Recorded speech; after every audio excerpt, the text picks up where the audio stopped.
Boa noite, meu Brasil, e bem-vindos a mais uma edição do nosso BATV.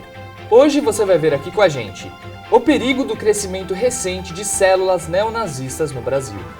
Boletins epidemiológicos apontam para uma quarta onda do Covid-19 no Brasil. A importância do uso de cinto de segurança e os riscos de não usá-lo. E ainda, um bate-papo sobre um dos recentes sucessos do cinema brasileiro, Medida Provisória. Tudo isso e mais, hoje no BATV.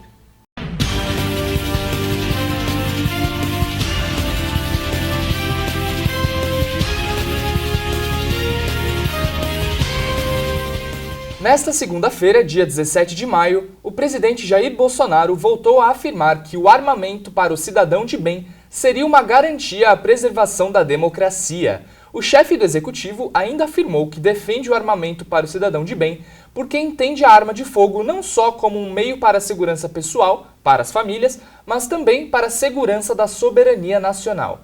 Apesar das afirmações do presidente, não existe nenhum estudo concreto que confirme a ligação entre a flexibilização do acesso a armas de fogo pela população comum com a fortificação da soberania nacional de um governo. O recente conflito entre Ucrânia e Rússia trouxe diversas pautas à atenção do público e da mídia. Uma delas foi sobre a atuação cada vez mais à luz do dia de células neonazistas dentro da sociedade atual. Para entender melhor o que é o neonazismo e quais seus parâmetros hoje em dia dentro do Brasil, ficamos com a reportagem de Fernanda Luna. O neonazismo nada mais é do que o resgate de ideais nazistas que ficaram populares durante a Segunda Guerra Mundial. A ideologia em questão tem suas bases no ultranacionalismo, na xenofobia e no racismo, com a desculpa de que se trata de uma proteção à pátria e da soberania nacional. Nas últimas décadas, houve uma infiltração de células neonazistas dentro da política tradicional, carregando um discurso ultraconservador e nacionalista que fez com que parte da população civil aderisse a essa ideologia. Para ter adesão, o discurso desses grupos foi adaptado para os dias atuais, condenando a entrada de imigrantes em determinados países ou incitando a superioridade de uma determinada raça, com discursos homofóbicos e misóginos também. Tudo isso sob pretextos de proteção de costumes. Estudiosos atuais apontam que o levante desses grupos neonazistas dentro dos governos tem a ver com maior adesão de grupos conservadores dentro dos governos atuais. Os governos de direita têm tido grande avanço ao redor do mundo. Dessa forma, não só aqui no Brasil, mas por todo o mundo, a política se interliga com a adesão de ideologias desses grupos tão retrógrados. Pesquisas apontam que a ascensão de Jair Bolsonaro ao poder foi um dos fatores que fez com que esses grupos se proliferassem aqui dentro do Brasil.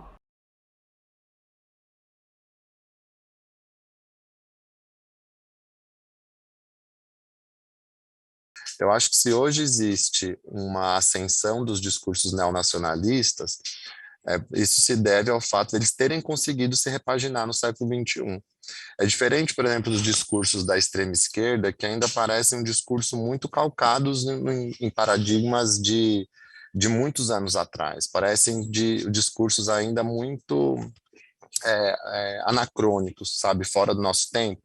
Já os discursos neonacionalistas, eles conseguiram pegar elementos lá de regimes totalitários, de regimes, por exemplo, como o próprio nazismo, e deram uma nova roupagem no século XXI. Então, por isso que eles têm alcançado mais capilaridade no mundo hoje. Então, é um discurso que você pega a palavra família e você reposiciona na frase, você pega valores e você reposiciona na frase, e você está disseminando valores neonacionalistas sem perceber que está fazendo isso. Agora, com relação à segunda parte, você me dizer sobre a simpatia do Congresso, eu acho que não. Eu acho que sempre houve uma leniência do Congresso com relação a qualquer deputado.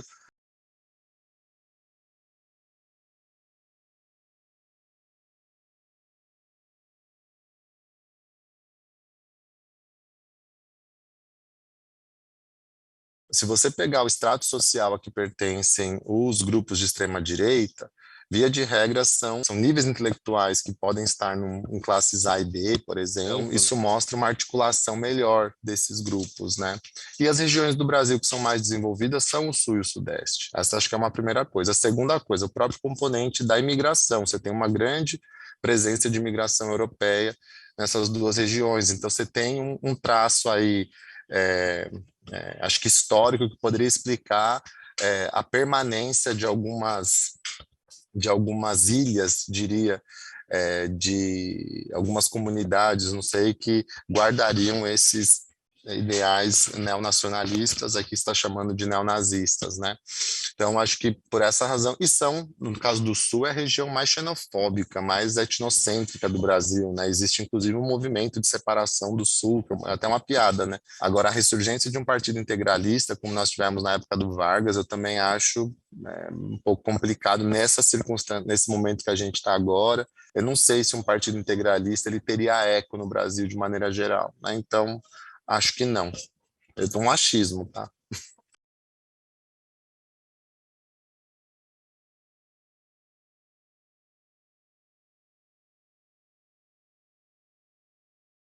Não sei se a gente poderia dizer que seria normalização, já que pessoas que fazem esse tipo de discurso ou compartilham da mesma posição do nazismo acabaram sofrendo alguma espécie de punição, né? Seja por meio da sociedade, seja por meio, né, do governo. Ou seja, tem países, inclusive, que existe uma criminalização maior ou menor. O caso do comentarista, por exemplo, né, acabou sendo demitido, né? E também, às vezes, a sociedade acaba punindo de uma maneira ou de outra esses casos, né? E também, se há, no caso, alguma ofensa, né, à honra, injúria, difamação, também existem mecanismos, né? Existe a legislação brasileira.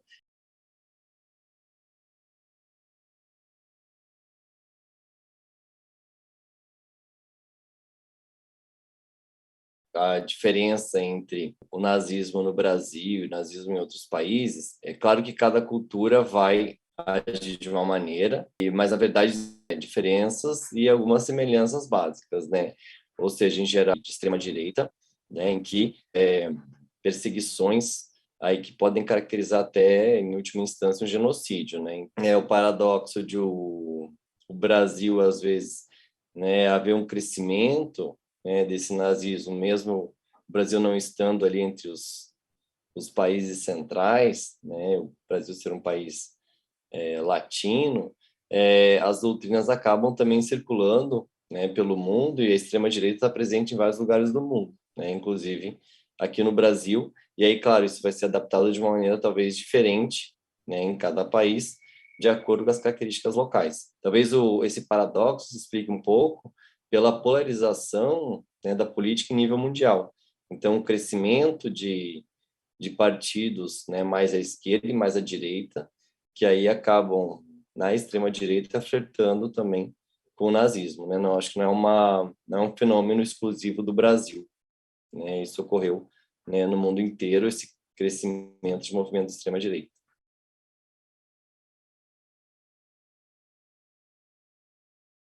Essa pergunta também pode haver, né, simpatizantes aí da extrema-direita ou até mesmo do nazismo nas Forças Armadas, porém, as Forças Armadas, elas não são em si um órgão político, né? Ou seja, as Forças Armadas não são um órgão que a gente chama de Estado, não de governo, né? Ou seja, elas pertencem ao país e não a um partido específico. Então, as Forças Armadas servem, né, para defender o país, seja qual for o governo daquele país, né? Ou seja, elas têm que ser apolíticas.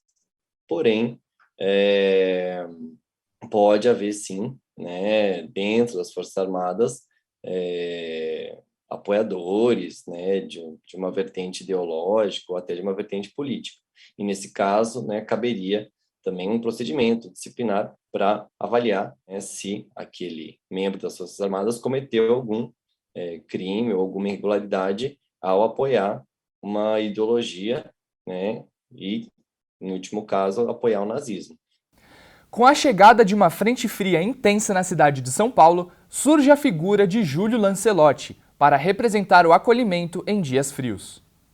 Com a chegada do frio, uma campanha organizada pelo músico e ex-apresentador João Gordo, em parceria com o padre Júlio Lancelotti, da Pastoral do Povo da Rua de São Paulo, arrecadou doações para a compra de cobertores para a população em situação de rua, na capital paulista. A ação foi lançada no dia 17 de março, na véspera do dia mais frio do ano, na cidade de São Paulo, que chegou a 6 graus, a menor temperatura em 32 anos para o mês de maio. A ação obteve uma grande mobilização nas redes sociais e arrecadou mais de R$98 mil, contando com doações de 970 pessoas. E agora vamos conversar um pouco sobre a saúde. Os casos de dengue voltaram a crescer no Brasil. Só nesses primeiros meses de 2022, os casos da doença já aumentaram em 113% em relação ao ano anterior. Esse crescimento espantoso se deve às fortes chuvas durante o verão, que impulsionaram a proliferação do mosquito transmissor, somadas à fragilização dos sistemas públicos de vigilância, que ficaram relativamente alheios ao combate da dengue devido ao foco quase total na luta contra o Covid-19 pelos últimos 2 anos. Vale lembrar que, como prevenção ao vírus, uma das ações mais recomendadas é a eliminação do mosquito transmissor, o Aedes aegypti, evitando focos de água parada nos quais o mosquito se prolifera posteriormente com o mosquito já adulto. É recomendada a técnica do fumacê e o uso de inseticidas e repelentes que podem eliminar o mosquito, ou pelo menos mantê-lo afastado. Além da dengue, a situação do Covid-19 em nosso país também pede atenção. Após quase 3 meses de relativa estabilidade no cenário da pandemia do Brasil, indicadores apontam para um novo aumento de casos da doença. A taxa de transmissão do vírus voltou a crescer em todo o território nacional. Só na cidade de São Paulo foi contabilizado um aumento no número de testes positivos para a doença, além de um novo crescimento dos registros de hospitalizações pela enfermidade. O mais alarmante dos dados até agora foi divulgado no dia 17 de maio e indicou que a média móvel de óbitos em decorrência do vírus registrou sua primeira alta dentro de 2 semanas. Esses dados apontam para uma 4ª onda da Covid-19 no Brasil, coincidindo com a chegada do inverno, que corrobora para a sobrevivência do vírus e na qual é mais comum a transmissão de doenças gripais. Graças à vacinação da população, é previsto que esta nova onda não seja tão fatal quanto as primeiras. Porém, o Covid-19 ainda exige certa atenção e cuidado das instituições de saúde e da população para que não retornemos a quadros extremos. A nossa produção acaba de apurar a chegada dos 2 primeiros casos da varíola do macaco na cidade de São Paulo. Os 2 pacientes se encontram internados no Hospital Emílio Ribas. Para mais informações, continue acompanhando nossa programação. Ainda hoje, em nosso próximo bloco, a importância do uso de cintos de segurança. Um papo sobre o filme de estreia de Lázaro Ramos como diretor, Medida Provisória. E ainda, a mais recente pesquisa eleitoral para as eleições presidenciais. A gente volta já. Estamos de volta com o BATV. Diariamente, o uso do cinto de segurança é destacado como um fator de extrema importância dentro dos carros, devido à sua capacidade de diminuir o risco à vida em caso de acidentes. Segundo a Pesquisa Nacional de Saúde do IBGE, 20,6% da população declarou não usar cinto de segurança em carros ou vans. Por isso, nossa repórter externa trará um panorama sobre a gravidade de tal problema. O cinto de segurança é um dispositivo barato, simples de ser usado e capaz de salvar vidas. No caso de uma batida, um corpo solto em um automóvel mantém a mesma velocidade que o veículo estava até encontrar uma barreira, fazendo com que acidentes possam ser fatais. Segundo o Ministério da Saúde, mais da metade das pessoas não utilizam o cinto quando estão no banco traseiro. Isso porque os passageiros imaginam que estão protegidos pelos bancos dianteiros e que estão longe do para-brisa. Porém, isso não é verdade, pois a força que uma pessoa recebe em uma batida é algo em torno de 35 vezes mais o seu peso. Recentemente, houve o caso do acidente de carro envolvendo o ex-BBB Rodrigo Mussi, que não estava usando o cinto de segurança. Por isso, Rodrigo foi jogado violentamente contra o banco do passageiro dianteiro após o motorista colidir com a traseira de um caminhão, levando mais uma vez o dado que o uso do cinto de segurança no banco de trás faz com que os passageiros fiquem 75% mais seguros. O motorista que utilizava o banco da frente, por exemplo, não sofreu lesões graves. Vale ressaltar também a importância da manutenção dos cintos.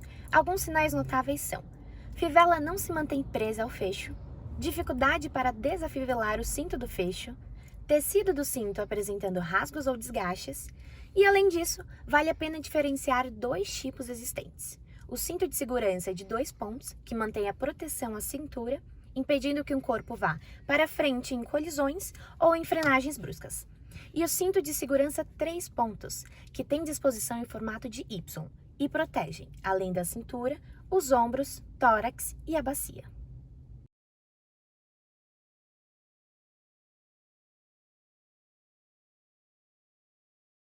Durante muito tempo, né, houveram bastante campanhas de conscientização na televisão falando da importância do cinto de segurança, entre outros, né, equipamentos de segurança no trânsito. Conforme a população foi migrando dos meios de comunicação normais, da televisão e do rádio para a internet, as campanhas de governo não migraram nesse mesmo sentido, né? A gente não vê campanhas em Instagram, Facebook, né, outras mídias sociais mais modernas. Existem esses dois paradoxos, né? As campanhas não acompanharam a evolução da mídia, né, de forma geral. Ao meu ver, essa é uma questão, né? A importância do meio de comunicação adequado. E a campanha que funciona com o público em geral é a campanha que choca, né? É a campanha que quais são as consequências dos seus atos, né? No início da década dos anos 2000, ali a gente via bastante propaganda na televisão mostrando casos de acidentes, né? Imagens mais chocantes mesmo, e que foram, ao meu ver, bem importantes assim, para a conscientização do público em geral. A Polícia Rodoviária ela desenvolve um projeto muito legal, que é a Rodovia Mirins, junto com a CCR SP Vias. Esse projeto, ele traz o aluno da escola municipal, né, ali, estadual, particular, até a base do policiamento rodoviário, onde é passado ali noções básicas de trânsito para essas crianças, né? A gente pegando na base, a gente consegue passar para os pais, né, para as mães, né, ali.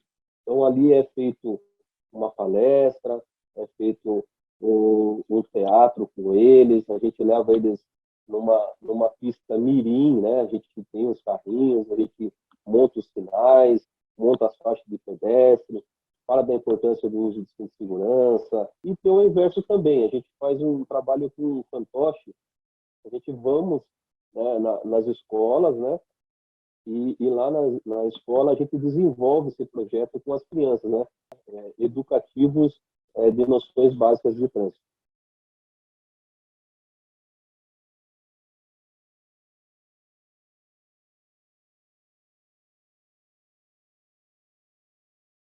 Aqui entram dois fatores, né, que a gente pode avaliar. Os acidentes de alta energia, né, de alta velocidade, normalmente essas vítimas acabam sendo fatais. Os passageiros costumam ser arremessados do veículo em alta velocidade e com lesões, né, de extrema gravidade que não chegam com vida no hospital. Já os acidentes com uma velocidade um pouco menor, esses são os que a gente costuma atender no hospital. É muito comum, o TCE, né, o trauma crânioencefálico, né, que, devido ao fato do arremesso, né, do veículo. Muitas das vezes o passageiro ele perde a consciência pela desaceleração, né, e ele perde o mecanismo de proteção. Então, muitas das vezes ele não consegue se proteger com as mãos, né, ou se virando. Em outros casos em que ele não perde a consciência, ele tenta se proteger. Então, é muito comum os traumas de braços e quando ele não é ejetado do veículo, o trauma das pernas, dos membros inferiores no painel do veículo, ocasionando fratura de fêmur, luxação do quadril. Esses são as lesões que a gente observa com maior frequência. Muitas das vezes, o passageiro de trás, sem o cinto de segurança, ele pode levar à morte do passageiro da frente, mesmo ele estando com o cinto de segurança.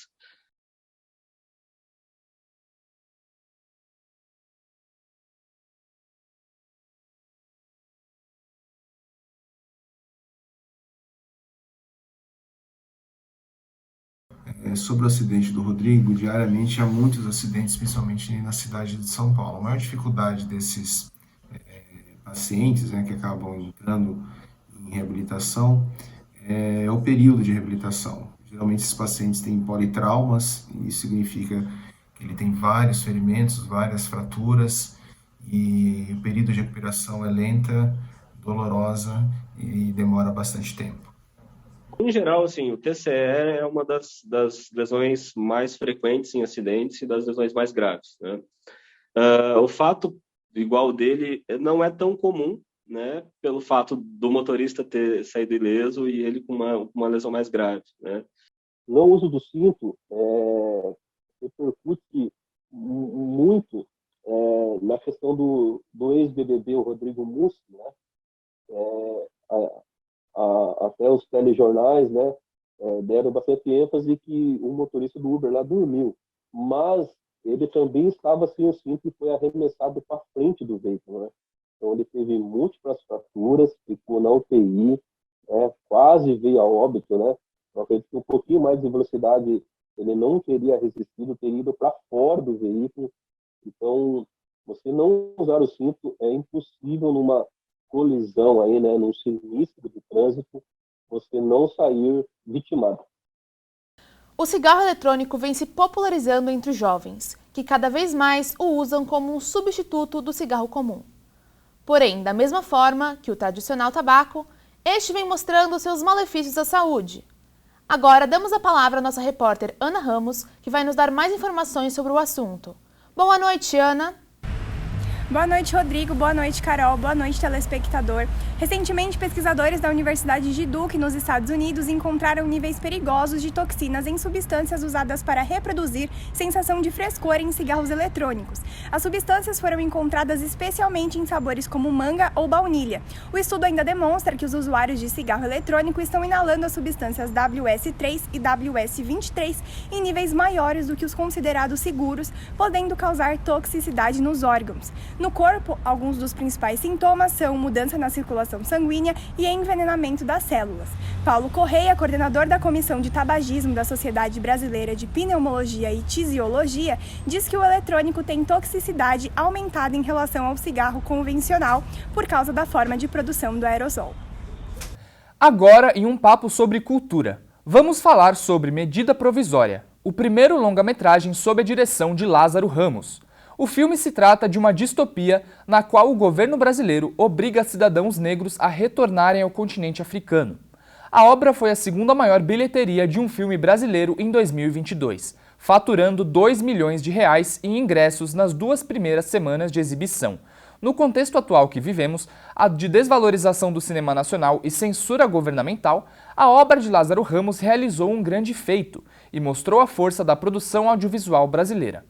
Para conversar conosco sobre o sucesso da obra, chamamos nosso comentarista Marcelo Geloni. Boa noite, Carol. Boa noite, Rodrigo. De fato, o Medida Provisória obteve muito sucesso desde o seu lançamento no circuito de festivais, ganhando prêmios em eventos como o Indie Memphis Film Festival e o Festival do Rio 2021.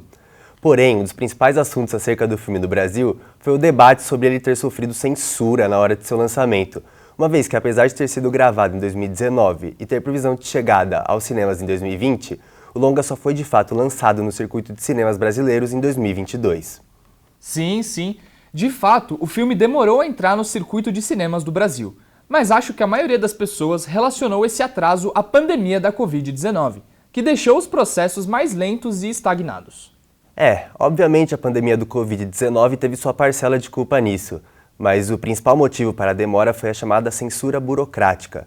Basicamente, o filme tardou a ser lançado nos cinemas nacionais devido à falta de uma autorização, que deveria ter sido assinada pelo governo para que a distribuidora pudesse lançar de fato o longa. Essa demora para a finalização dos contratos por parte do governo se deu, em grande parte, devido ao teor político da obra, que muitas figuras do governo consideraram como uma afronta às lideranças atuais do país. Mas, no fim das contas, depois de muita espera e insistência do diretor para lançar sua obra, o filme está aí nas telonas para finalmente podermos assistir e curtir essa história incrível. A Pinacoteca de São Paulo apresenta Adriana Varejão, Suturas, Fissuras, Ruínas, uma exposição panorâmica. A mostra é a mais abrangente já realizada sobre o trabalho de Varejão, reunindo pela primeira vez um conjunto significativo de mais de 60 obras, desde 1985 até 2022. A exposição ocupa 7 salas da Pinacoteca, assim como o octógono. e a curadoria inclui desde as primeiras produções, com pinturas como a praia, o fundo do mar e o universo, até as recentes pinturas tridimensionais de grande escala, da série Ruínas de Chark. Também é importante destacar que muitas das obras em exposição tiveram pouca ou quase nenhuma visibilidade no Brasil, ganhando rumos internacionais quase que imediatamente após a sua realização. É o caso de Azulejos, o primeiro trabalho em que Varejão usa como referência um painel de azulejaria portuguesa, encontrado no claustro do convento de São Francisco, em Salvador. E por fim, a mais recente pesquisa eleitoral para as eleições presidenciais de 2022. Segundo a análise feita pela Quais, o ex-presidente Lula lidera a intenção de votos com 52,87%, ganhando no primeiro turno. Em seguida, Jair Bolsonaro aparece com 34,48%, Ciro Gomes com 8,04% e André Janones, Simone Tebet e Paulo Marçal com menos de 3%. E hoje ficamos por aqui. Esse foi mais um BATV. Muito obrigado por sua companhia e até amanhã. Até amanhã e boa noite.